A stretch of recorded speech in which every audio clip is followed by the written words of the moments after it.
Welcome out to Death Battle Cast. I'm your host today, Sean Hines, and this is the podcast about all things Death Battle. Joining me is... Hi, I'm Nick. Hi, I'm Luis Cruz, and I made Jack vs. Afro. I'm Sam. Sam is a writer on Death Battle. Nick is a writer for Screw Attack and editor and host and just a generally swell guy. Yeah. Oh, thank you. Hey, thank you, Sean. It's a pleasure to be here. Of course. Pleasure to have you, Nick. So, this week is the last live podcast we're doing. What? Before RTX 2018. You had too big of a pause there. Yeah. It's been a couple months for me, guys. I'm on the planning committee for this event, so specifically Animation Fest. If you guys don't know, RTX is August 3rd through 5th, and Animation Fest is a little sister event we're doing there, and we're going to talk more about that at the middle of the show today. But for now, let's talk about the upcoming community death battle for Damian Wayne versus Jason Todd. Yeah. Battle of the I'm Robins. really losing it. Yeah. Like, don't forget to will vote. you get it? Don't forget to vote in the chat. Don't forget to vote on Megaphone. And we'll also be taking votes because we're going to pre-record next week's show. It's going to be Big the Cat versus Gerardo. Waluigi. Waluigi. The purple video game people. Yes. I don't know why this is one, but it sounds fun. Yep. Like, It's a purple Nintendo man versus a purple Sega man. yeah. I think that's the connection. I can't think of anything else that... While we have young people here, like, what's the deal with the Waluigi? He's a meme. Why are y'all, like, I see all these, Everybody's especially, like, I'm looking at Genevieve over here.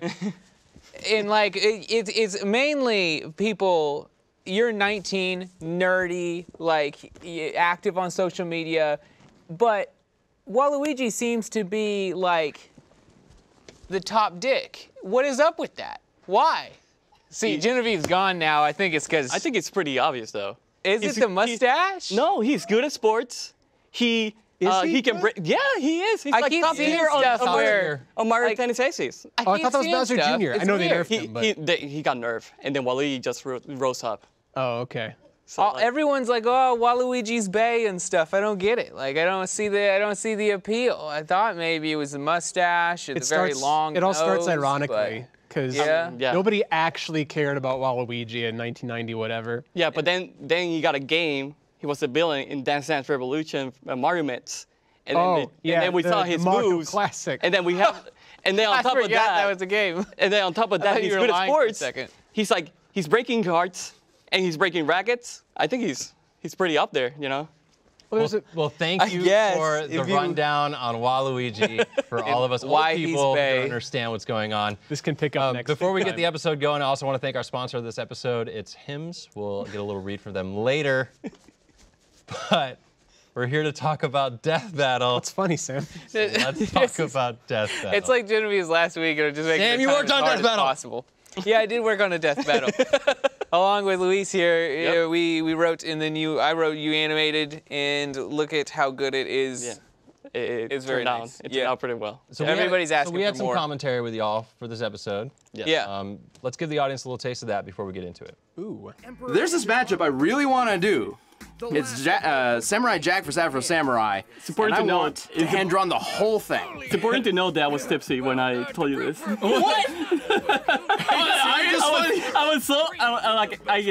We started talking about Samurai Jack, and I got so excited. I was like, I really want to do this fight. Being tipsy's good though. That's why I'm here. Are you drinking at work? No, it was the Roots of Tea party. Oh, okay. Yeah. So that worked. Yeah, that worked. So this was like a company happy hour. Yeah. You got a little toasted, and you were like, I can do it. Yeah, I can do it. I can hand animate it. And then the next morning I was like, oh God, what have I done?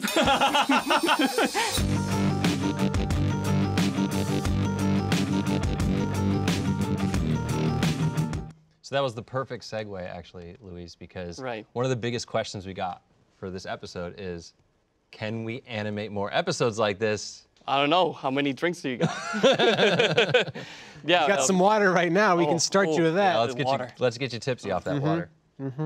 Oh, it doesn't go. No, but what was it like for you? Because I mean, we've done plenty of little hand-drawn segments in fights, specifically for ones where we don't have sprites that can do what we want. I feel like a lot of the times when I've been doing hand-drawn stuff for fights, it's pretty much getting me ready for doing something like this, like Afro Jack, and like I feel like all that like everything just worked out, you know, like all those like different projects I worked a little bit of hand-drawn here, a little bit of hand-drawn there, like say for example, like Twilight versus Raven. I did like the hand-drawn bit with the, what's called the Soul Self? Yeah, and that just kind of like easing into that process. And just like, I was like experienced with hand-drawn stuff already, so I just wanted to like take it to that next level. And like Afro and Samurai Jack are really close to me, you know, to my childhood and stuff. So I really wanted that to be my first hand-drawn So fight. if you had it your way, would you do all of your fights this way, or is it like too much? It's not that it's too much. It's the it's all about like controlling like the length of the fight, right? Because like it's something like this, right? Hand drawn, it takes a lot of work and a lot of like hours. So if like the fights are like say for example like 2 to 2.5 minutes, usually it's like a good length to be able to do that in the same amount of time as any other like that battle episode. Gotcha. Yeah. So like, I mean, it can happen. Do you think you might have another one in you though? Of course, yeah. Awesome. It's just the start, right? Cool. So that's great. Sure. Obviously, we get this a lot, and Sam, you can probably answer it best as the writer on the episode. But I've never answered anything well before, so. Some people feel like this wasn't a fair fight. Maybe Jack had a whole lot more lore behind him that just kind of pushed it over. Like, life isn't fair. I don't know. Like, fucking deal with it. I mean, like, okay. do you feel like we're doing this intentionally, or is it just kind of how it shakes out after the research? What do you mean? No, this is how it shakes out after the research, of course. But it's not like it's not. I can't think of one fight we've done that was like a fair fight in the sense that it would be a coin flip. Like pretty much there's always a distinct winner because that's the point. Like we're trying to find that. So like I think you could look at any fight and be like, bro, where's it fair? And like, I don't know. One person was better equipped than the other. Yeah. Also, destined to win. You have to remember it's a show that we make, and after we're like 4 weeks into research and we're like, oh, Jack's quite a bit stronger. It's not like we're just gonna be like, fuck these 4 weeks, bye. Like, that's not a fair fight. It's like, it's still a fun fight. It's still something people ask for, and it's still something that we got, you know, it's dope. Like, why wouldn't we do it? I don't know. And just because a series has more seasons doesn't mean that the character is better automatically, you know? Yeah, in fact, a lot of times, like, I think if you look at something like My Hero Academia that's still very young, it's because, like, someone like All Might has like a lot of little stuff and a lot of like, he's just the fucking best. So it's like for someone like that in that case, or yeah, even more so, One Punch Man, like he's got one season, you know, more in the manga, but still it's like just, yeah, he is set up to where he'll beat almost anybody pretty much. So that does bring up another good point though, because it definitely seems like a lot of these characters are powerful relative to their universe that they're in, right? Yeah. So like, another question that kept popping up is like, well, if Afro has the #1 headband, that means he's like invincible super god, right, of his universe. So like, how could Jack even hurt him? Well, no. I mean, the headbands, although that's kind of what they talk about within their world, they also, multiple characters, especially in the movie, talk about how they don't necessarily have to follow the rules of the headbands. Like, you don't have to do what you're supposed to do with the #2 headband, and you don't actually need to kill the person for you to take it. You could just steal it off of them and stuff like that. It's more like a legend. Yeah, yeah. And although, to some extent, like, Justice did get some extended lifespan due to the #1 headband, it's not like Justice, like, he had the #1 headband and Afro still killed him. And it wasn't because of the #2 headband. It's just that gives you the right to. Why they follow their silly system is kind of Afro, even after the series is like, fuck this system, we're done with it, or tries to do that and, you know, kind of fails, but still. Yeah. Another thing that seemed to pop up a lot was that people feel like in the rundown we said that Jack could cut through adamantium, but he can't. He needed help from a mechanized arm. Yeah, he said his sword can, and his sword can. Oh, okay. Yeah. Gotcha. So that's more of a comment on the sword than it is Jack. But and yeah. A sword is an extension of the samurai, so that makes a lot of sense. What about Ninja? He kept popping up. Why wasn't he in the fight? Well, he like rides the line oddly of like outside help, because although he kind of is like a guardian of some sorts of the number 2 headband or part of Afro's imagination, like it's never said for sure which one he specifically is, and it's more than likely Afro's imagination or some sort of like helping spirit, because he shows up at times when Afro doesn't have the number 2 headband, like in the movie. And also, it wouldn't matter. Like, he never really affects Afro's fights at all, and he wouldn't have affected this one at all.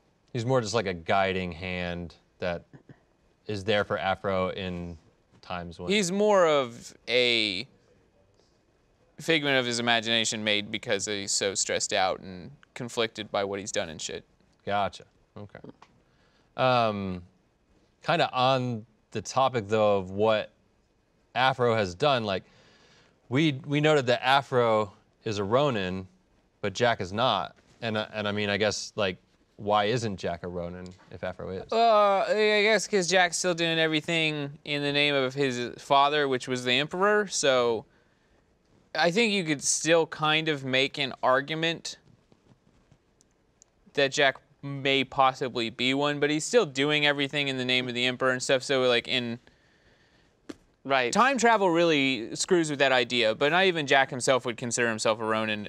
I mean, they never even use that word in the entire franchise. Right. But and not only that, but like it's like just for like the beginning of the last season, really. Yeah, yeah. And then after that, he just goes back to his like normal self. So it's kind of vague to be able to call him like a Ronin. Yeah, typically like Ronin as an idea is a fundamental rejection of like the samurai code and like I serve this emperor or whatever. So he still has an emperor that he's serving essentially. He's just like stuck in a time. Gotcha. Even though he's thrown 500 years in the future, and obviously his emperor is dead 500 years in the future, doesn't mean he's still not serving him, in that he's not trying to get back to the time where he is alive. So, like, I don't know. It's weird, but it doesn't affect, like, who cares if he's a Ronin or not? It doesn't change Yeah, it doesn't anything. change the outcome. And I do have one question that Ben is on his way. He's on an adventure of his own for... A journey of self-discovery. It almost, like, I almost said what he was going to do. I was like, oh, he's doing it. I was like, oh, nope, don't take it yet. It will all be revealed soon. But in the meantime, he did leave a question with me that he wanted to answer. So the question was, I knew Jack would win as soon as you mentioned the fall from orbit, but didn't calculate it. Why not just give us all the info and let us figure it out? Ben's response is, it's a double-edged sword. On one hand, if we had done the math in the rundown before the fight, Jack's victory would have been even more obvious and the whole thing would have felt kind of lame. But if we don't even mention a feat that kind of seals the deal until the recap after the fight, many viewers will feel cheated because we withheld that vital information from them. And I think Ben is absolutely right. Like, we need to cover all the important tidbits in the rundown leading into a fight so you can kind of think about what that means, but we don't want to make it definitive. Like, we want you to kind of go into it weighing each side, trying to figure it out before that fight happens. You want to be surprised with the ending, of course. Yeah. And I mean, even if we can't, like, totally surprise you, you might have a hunch going one way or another, we still want it to feel fair before the fight happens, or else you kind of lose the tension, right? We kind of want to keep you guessing. Yeah. Also, I mean, it's like, first and foremost, we're going to give you all the information. Secondly, like, we're still in entertainment, like a piece of entertainment, and we want to be entertaining. So it's like, we're going to give you all the information, but either we give it to you up front, which we find to be a little less exciting, or we're going to give it on the back, and like, we just think it builds excitement and makes it more fun to watch. Because either way, you're going to get it. It's just which way. And this one's more fun, so. Yeah. Got a couple comments about our fight matchup for the next death battle. It's Carnage versus Lucy. Apparently some people feel a bit like this entire season was supposed to be made up of top requests. And Carnage versus Lucy is never a top request. You don't listen to us. I requested it. Oh, see? Nick there you requested it, guys. That's a top request right there. I've never seen Elfin Lied, but I requested Lid. And look, Elfin Lid. specifically, I don't think we said that every single fight we do this season is going to be like the top 10 fights in our list. It's just we've tried to focus a lot of the fights this season on the most requested fights that are out there. Carnage is heavily requested, and to that end, a lot of people are like, well, why not Carnage versus Alex Mercer? And, you know, it's Alex just... who? Right, it's one of those things where Alex Mercer had its time and place in the prototype series, but I don't feel like it's the most beloved game out there. And we also get the... likely to come back? Not very. Well, I mean, okay, I think it's more likely to come back than Elfin Lied, to be fair, but at the same time, like, also, like, Cole McGrath and Alex Mercer is another highly requested matchup, so maybe that's... like, occasionally we're going to do whatever the fuck we want to do. That also, like, we're not, like, yeah, we're going to hit a lot of big requests, but we're also going to do some of the ones we want to do, and this one sounded fun. Yeah.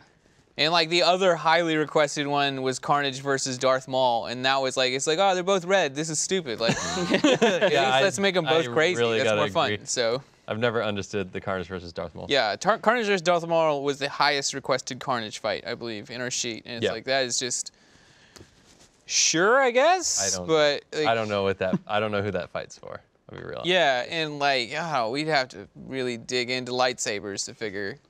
Like, that's the only hope. If lightsabers can like destroy his cells enough, but like, I don't know, it's not. But also from a logistical business end standpoint, we would need a lot more Star Wars fans to start watching our stuff before we want to get any. Yeah. Star Wars is not the most popular. Y'all aren't really IP big out Star there. Wars fans. Yeah. I don't get it. It's crazy. That's cool. I mean, you do you. I mean, anime's fun. I also think that just like Lucy Carnage will make just like a very interesting fight to see. Dude, in general. it's gonna be vicious. So yeah, they're psychotic murderers. So I cannot wait to see it. With that all said, thank you guys very much for your hard work on this most recent fight, and we're looking forward to what you come up with next in some Carnage and Lucy. Yeah, before we get Well, going, that one's Genevieve, really. She wrote like a huge majority of that true. script. So pull the curtain back. yeah, good job, Jen. Don't collapse around. With that being said, real quick, let's check into our sponsor. Hi. As you get older, just like me, you're going to start to lose your hair, especially if you have kids. I only have one, but with the second one on the way, it's definitely going away. And that means you need Hims. It's a one-stop shop for hair loss, skin care, and sexual wellness for men. Hims connects with real doctors and medical-grade solutions to treat your hair loss. And that means there's no waiting rooms, no awkward doctor visits, and you can save hours by just going to forhims.com. There, you can webcam with a doctor, you can keep your hair loss private, and hopefully, you can get all your hair back. So get a trial month of Hims for just $5 today. Right now, while supplies last. Go to forhims.com/cast. That's forhims.com/cast. forhims.com/. And now, I want to know what's going on.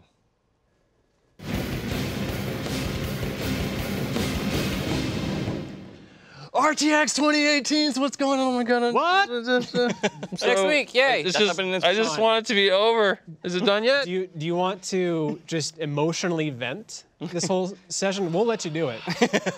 We'll sit here. No. Instead, I'd like to tell everybody about all the fun activities. Oh, okay. Which is actually easier on my trusty app. So, if you guys want to join us August 3rd through 5th at RTX, you don't have to make your way all the way to Austin, though we'd love to have you. We're going to stream it. We're going to stream it all over the internet, all over roosterteeth.com. We partnered with Mixer this year, those guys are awesome, so thank you, Mixer. And we're going to have a couple panels. So I want to talk about those first. Obviously, you guys being Death Battle fans, we have the Death Battle panel. It's going to be on Friday at 2 p.m. in the Governor's Ballroom in the Hilton, 4th floor. Yeah, I mean, you can watch it on Mixer. You can join us. It's going to be a big room. Everybody get hype. We're going to have a couple special announcements, including episode 100. which is pretty exciting stuff. We're partnering with some good friends of ours to make some really cool animations that I can't wait to reveal to everybody. What are you saying? Are you gonna have episode 100 there? We're gonna have an announcement and a brief teaser. I think there'll be some visual stuff. Sam's like, I haven't even written that yet. No, but we've been working on the fight stuff for a little bit. Yeah. We're about to like leave and just start working. Oh God, I gotta go. getting a different job. But yeah, so we'll have some news about episode 100. We'll have some news about some exciting new ideas we're gonna play around with in Death Battle, and you guys get to hang out and ask questions. So really looking forward to that. Yeah. We're also going to be part of Rooster Teeth's mega panel. So we're doing this sister event called Animation Fest at the JW Marriott. Some of you might remember that was the location of SGC 2016 when we partnered with Rooster Teeth for RTX. But yeah, so at 7 p.m. Friday evening, the RT Animation Mega Panel. We'll also talk a little bit more about Death Battle there, have a little bit of extra news to tease, and just tons of animation news coming out of RT. That's like the only place you're going to be able to see anything about Genlock during RTX, so definitely tune in then. On Saturday, I'm sure everybody's going to be running around the show floor having a good time, but that evening in the Hilton, we're going to be hosting now, it's technically the rave at RTX, but we all know it as the Screw Attack rave. Mm-hmm. It's the rave that we always do at SGC every year. We're bringing it back. Chad James was in charge of it. He was able to get Grimecraft to come out.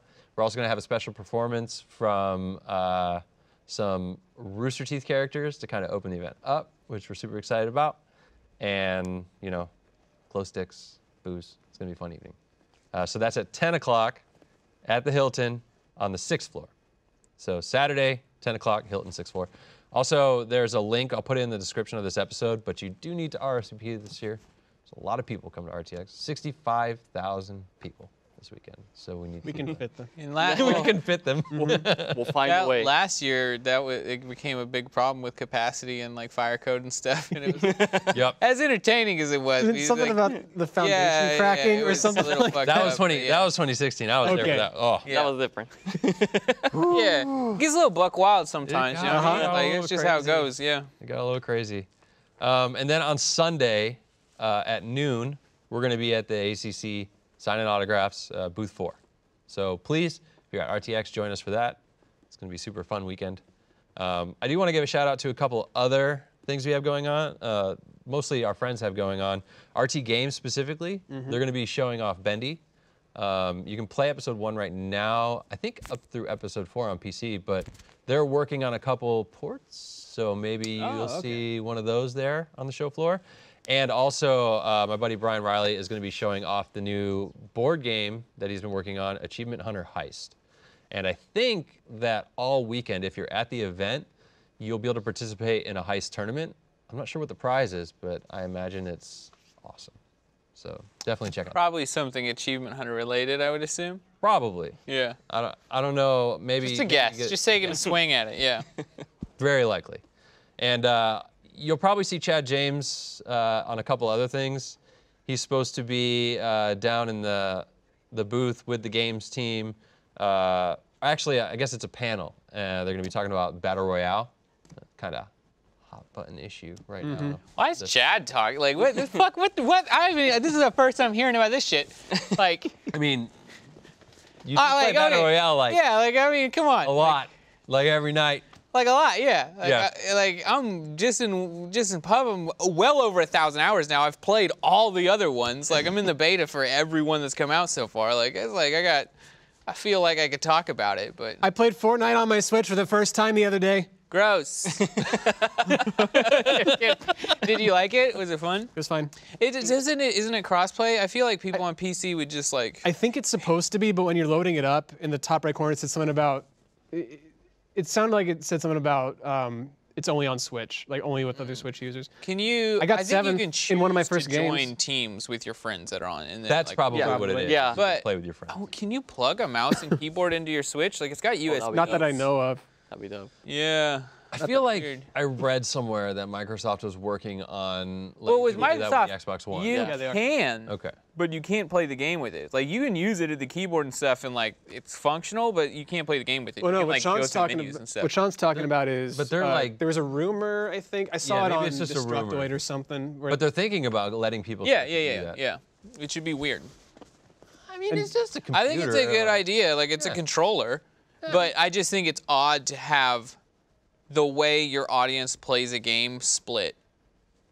Like their input methods are very different. Yeah, but PC are. I mean, I'm not saying the majority of people on PC, but you can play with a controller on PC. Yeah. If Most people crossplay- choose not to, but It's cool, Sam. Nintendo Switch owners, they have gyro. They're good. yeah. Actually, yeah, I Yeah. do have the tilt sensor on Fortnite turned on slightly, just for when I'm like, so when I'm scoped in and It stuff. brings I a can whole new actually- meaning to doing those flick shots when you're like, pow. Yeah, no, That's but weird. seriously though, like it's way better than using just stick, at least in Really? my opinion. In my opinion. That I because can roll I with it. like I think about it just like in Breath of the Wild, and I was always like, God damn it, Jared, like the whole time. I wouldn't no, want to no, like no. have a clutch moment no. where I'm like, pow, pow, pow, pow.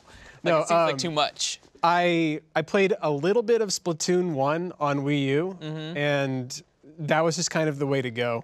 Mm. Like it's the closest thing to a mouse that you will ever get on a console, I think. Interesting. Better than a Wii pointer. I was gonna say I really liked it in Uncharted Golden Abyss on the Vita.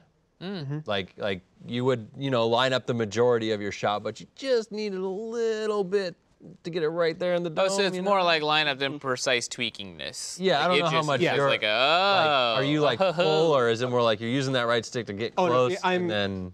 Now that I that think makes a about lot more it, sense. I have gyro controls on for the whole thing, but you can adjust how sensitive it is. I've got it on a really low sensitivity because I can use the sticks well enough. I'm just playing in bed, by the way. Yeah. I can use the sticks enough to like kind of look at a guy, and then I'll zoom in and stuff, and then I'll like fine tune it with the gyro, and then Yeah. boom. See, I like that. Yeah. It's like pointing an actual when I'm- gun, Yeah. you know? It's Yeah. it's that. When I'm playing with the gyro, I'm just going full mom mode. Like, or like ah. He's like in bed, like You ever want to like turn the sensitivity up all the way and sit in a spinning chair? Yeah. And just like for the full immersion. Nothing but the It gyro works for though. turning. It works though. Like when Kind you of do, does. Kinda, but it works. Kind of, yeah. Other places you might see Chad, just to bring it back around, is he's going to be in the HP booth talking about how technology and creativity have converged to create awesome content. Where would Yeah. we be without technology? That's right. And then also Full Sail. Full Sail has a little cool thing going on. I don't know if you guys have noticed, but Chad's been doing a little bit of Full Sail stuff around the office. We got a big promotion with these He guys, does. so. Which I always thought was funny because Full Sail is clearly a college.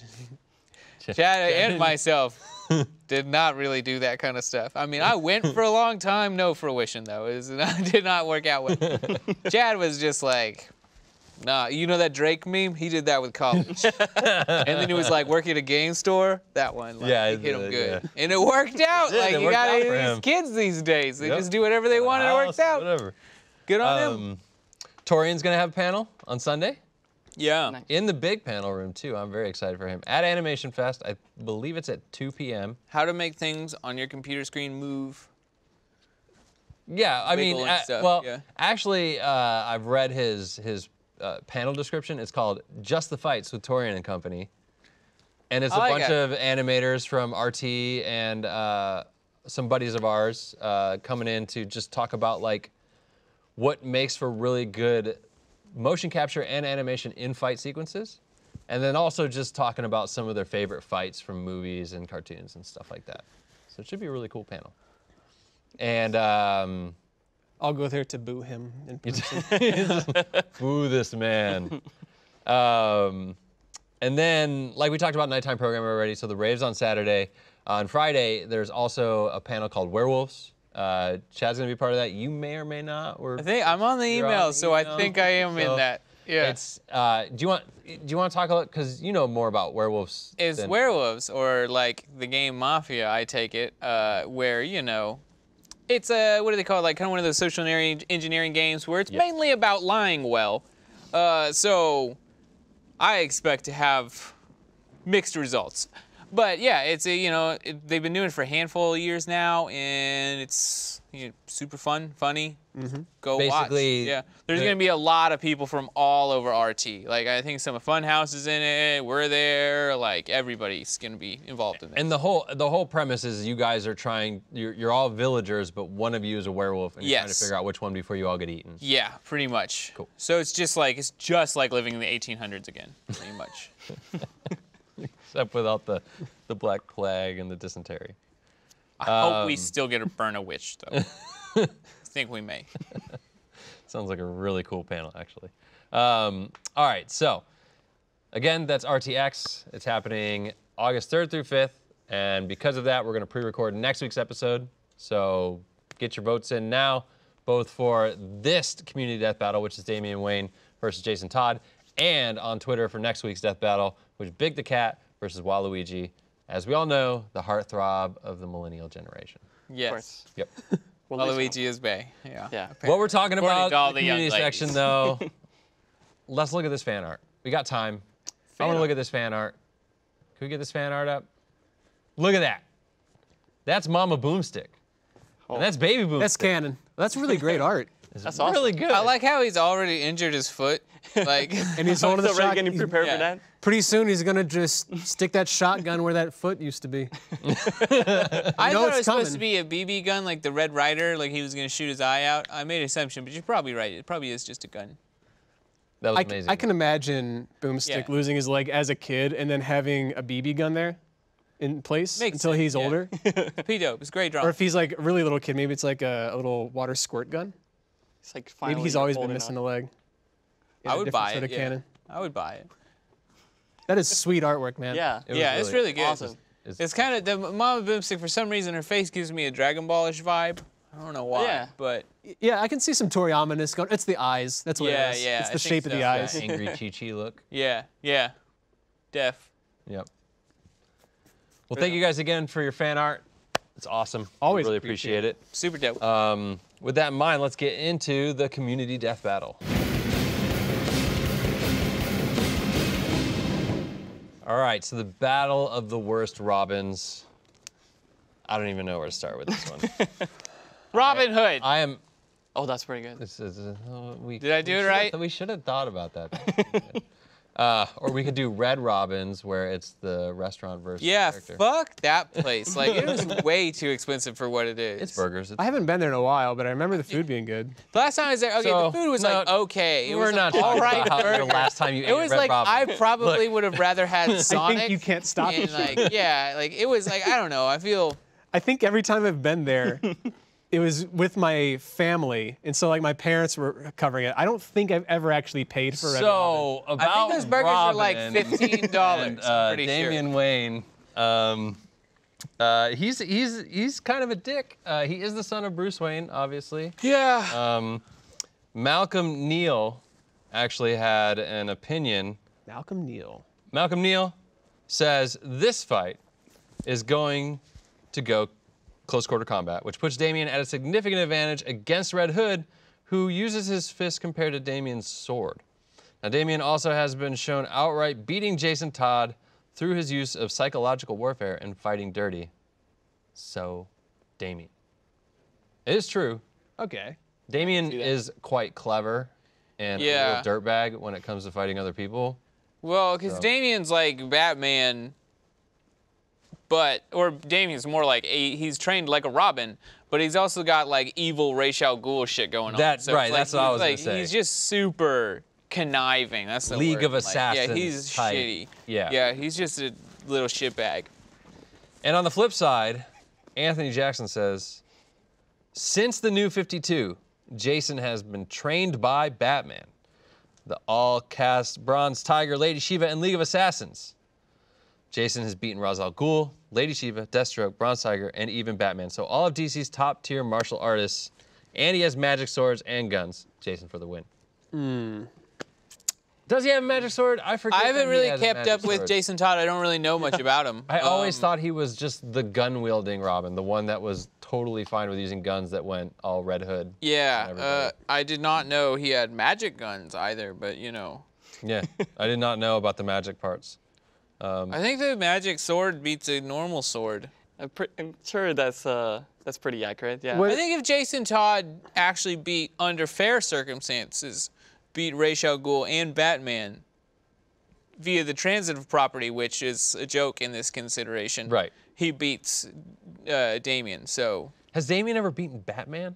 Like that's the one? I don't think so. I don't think so, but I'm pretty sure he has beaten Deathstroke. He's definitely fought Deathstroke and held his own. When I was researching Deathstroke years ago, there was a scene where he and when he and Damian Wayne were fighting, he stabs Damian Wayne with one of his swords, pins his hand like through here against a wall, and Damian just like pulls it out, and he can still use that hand for some reason. Alrighty. He's a tough little dude. Yeah. That's pretty. And in the Batman Beyond, he ends up kind of taking over the underworld, and he kind of beats up Terry too, even when he has the Psycho suit on. So Oh, wow. He's pretty good. But still, I'm gonna go with Jason Todd because if magic sword, I guess. Yeah. Magic sword. Also, Pretty much he has a gun. Excalibur. He does I'm gun pretty does sure. beat sword. Yeah, I like it. The first guy was like, well, Jason Todd uses his fists and Damian's got a sword and sword beats fists. I'm like, but the guns. Yeah, like, the you're guns. forgetting about the gun? We don't not even seen have swords Equilibrium? anymore because guns. Like, yeah. I'm going with Damian Wayne. I hate Damian a lot, but I thought this was originally a community death battle between which one's more annoying, and Damian is definitely more annoying. Well, we picked it because they're the shittiest of all the They're the Robins. worst They're the Robins, worst yeah. ones. So either way, we all win. We lose one of the one of the bad worst Robins. Robins. Yes, indeed. I think Damian's gonna win. I mean, just look at that grin. Like he thinks he's gonna win too. Such He a always thinks millennial he's gonna child. win. Look at him. Damian looks far more punchable. Yeah. He really does. I'm gonna go with Jason Todd because Yeah. magic sword. And All right. gun. All right, so we're split right We're down the middle. 50-50. It's up to Cool. the chat to decide. Who's it gonna be? Who wins? There you go. Wow. Okay. Holy crap. See, Damian Wayne sucks more. Not Therefore, more people voted for Jason Todd because they hate Damian because they Wayne. hate Damian Wayne. There you go. Bing, bang, boom. All right. Fair enough. Yeah. Sounds good. All right. Well, thank you guys for voting so much. And don't forget, since we're pre-recording next week, you can go vote right now for the Death Battle cast, community death battle between Big the Cat and Waluigi. It's who would win in a fight, Who would win in a not fight? who is more Not bae. who would seduce the most women. I mean, That's clearly Man. Waluigi. look at that Big the Cat pose, though. He's mean- seducing you right now. That's the best picture they could have picked. He's just like, Waluigi though. He's twirling the mustache. Yeah. He's flaunting his facial hair. Yeah, but Waluigi always. he's got the eyeshadow on. Like, Yeah. he's got a cyan eyeshadow. I don't know what he's up to, but yeah. He's a scene plumber. Yeah, he is. I don't know about you guys, but I think this is a stomp. Well, Lee has this. Yeah, but Yeah. if we're talking about literally stomping, Big the Cat's got much more weight behind him, and Waluigi does not have the musculature to withstand it. Isn't Big the Cat kind of invincible? Like, I'm sure it's just kind I of a don't know. game mechanic, I- but yeah, I let's don't just know. let's not worry about that. Yeah. That's for you guys to worry about. That's right. Thanks again for joining us this week. Thank you, CJ Crushing CR, for suggesting this next community death battle, and we'll see you guys in a couple weeks live after RTX. Bye.